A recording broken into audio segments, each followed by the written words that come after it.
Good morning, Ms. Vâng and all of you here. First of all, let me thank you for coming today with our presentation. Let me introduce my group, consisting of three members. My name is Yim. My friends are Như and Nhi. We are the students who study academic writing this semester. We always have the same some nervousness about plagiarism in our writing when we got some statistics from the internet. Okay, let me show you. A national survey published in Education Week found that 54% of the students admitted to plagiarizing from the internet, and 74% of students admitted that at least once during the past school year they had engaged in this serious cheating. When found that, we decided to study about plagiarism, and now we will share it with you with four sessions in our presentation. Firstly, I will start with the definition and classification of plagiarism and some accidental plagiarism in our writing. The next one, my friend, you will show you some cases of intentional plagiarism and the way to know it. Finally, Nhi will share with you the way to minimize plagiarism in our writing effectively. Okay, I will start now. According to the Oxford Dictionary, plagiarism is the process or practice of using another person's ideas or work and retaining it that is your own. In other words, plagiarism is an art of fraud. It involves both stealing someone else's work and lying about it afterward. Um, Okay, plagiarism is divided into two types: unintentional plagiarism and intentional plagiarism. Most students, even us, commit unintentional plagiarism due to not knowing how to cite correctly or citing incorrectly or misunderstanding about plagiarism and paraphrasing. Now I will show you an example that I take from my friend writing. She borrowed this passage from a study at Center of Foreign Language in Vietnam, written by Mr. Lu Nguyễn Quốc Hưng at Cantor University. She used it to demonstrate her ideas, but she didn't know how to cite them correctly and didn't put this passage into quotation mark. So it's make her plagiarize unintentionally. And the second problem related to paraphrasing plagiarism. Looking at the example, we can see the second paragraph is considered plagiarism, although it is paraphrase. Basically, we usually don't have enough knowledge about paraphrasing and plagiarism. We just think as long as we paraphrase anything from others, it is ours. However, we just change some word or some structure. When paraphrasing, we don't change the whole meanings of the text or the concept. So if we don't cite when paraphrasing, we are plagiarizing inadvertently. Now, my friend you will share something about intentional plagiarism.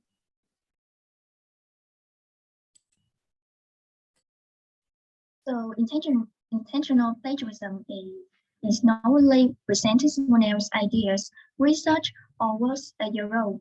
There are some cases that my friends and I plagiarize with intention.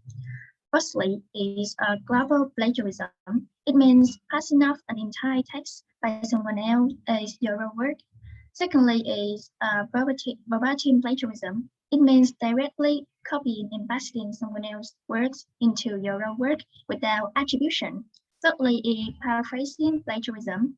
Means rephrasing someone else's idea to present them as your own. Paraphrasing without citation is the most common type of plagiarism. Fourthly, a patchwork plagiarism. It means it occurs when you gather information from different sources to create your text.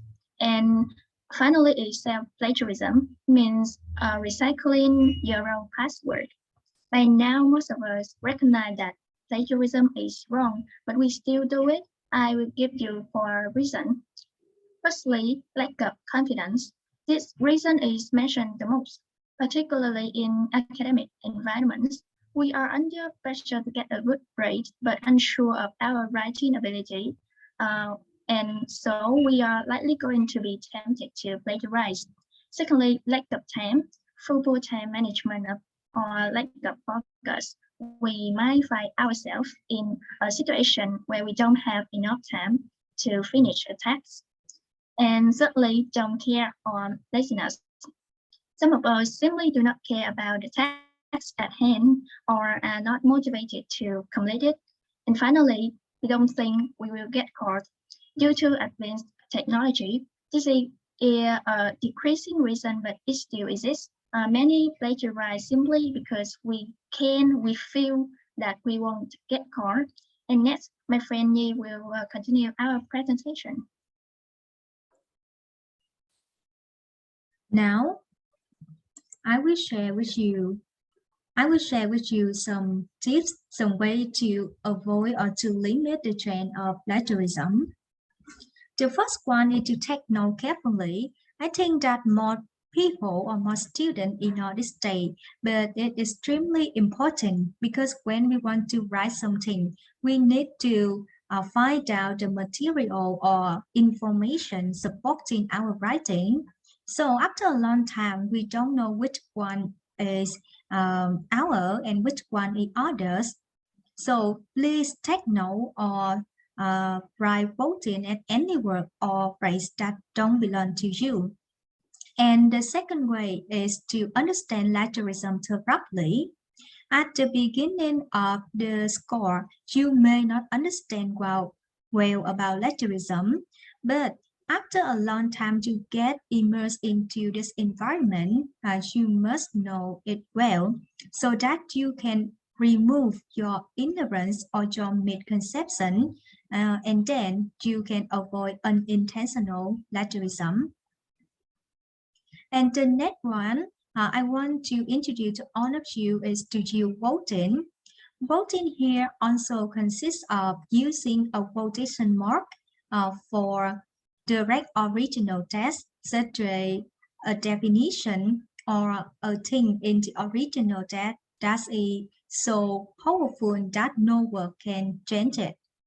And of course, the more understanding you have about plagiarism, the more aware you are of using voting. And remember that you should also use voting in plagiarizing as well as summarizing, and I will talk about them immediately. This is also the four technique we want to share with you using plagiarizing. What does it mean? It's the process when we rewrite the original text by our own work or our style of expressing. And there are some methods to facilitate our plagiarizing. You know that when we want to write something, we cannot write on the direct original text with the quotation mark.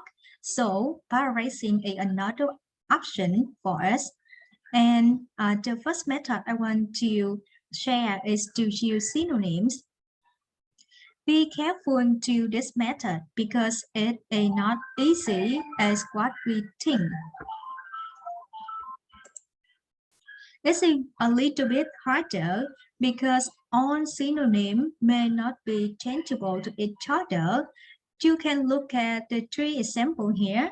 The first one and the second one, they are compatible, but with the last one, be careful because the adjective suitable with the adjective relevant, they are not changeable in this case, although they are well suited in many other cases. And the second method I want to share is to use different grammar. We can change it from passive form to active form. For example, should learn and should be learned here. And of course, we must train the subject of the sentence. The next one is to train part of speech. Look at the two examples here. With the adverb regularly, I will change it into a noun phrase on regular basis. So with those methods here, we can avoid plagiarism effectively. And the next way I want to share to all of you is to use summarizing. Summarizing is necessary for our writing when we want to support our argument or our our document. So there are some steps here, and I want you to focus on the step 4, write the summary. How can we summarize effectively? And we show you the 2 examples here. So you need to identify the main character or the main object of the text, and then you will have some questions in your mind such as what, who, where, when, why, and how of a text, and then you answer the questions so that you will have a good summary. For example, the main element of the original text here is the aurora borealis or the northern lights. In the summary, we will talk about what they are, where they appear in the sky, and when at night, and how people think about them. To answer the question, we will have a good summary. This is not, this is not simple, so we need time to rust it, and then we can master this skill. And the last one is to use plagiarism checkers. This is ubiquitous as well as available on the internet. So it's not complicated for all of us to use them to make sure that our writing is good enough without plagiarism. It is very simple with few steps. You just copy and paste your writing on the blank space here, and then it will show you the percentage of plagiarism. At that time, we will know our writing is perfect or not.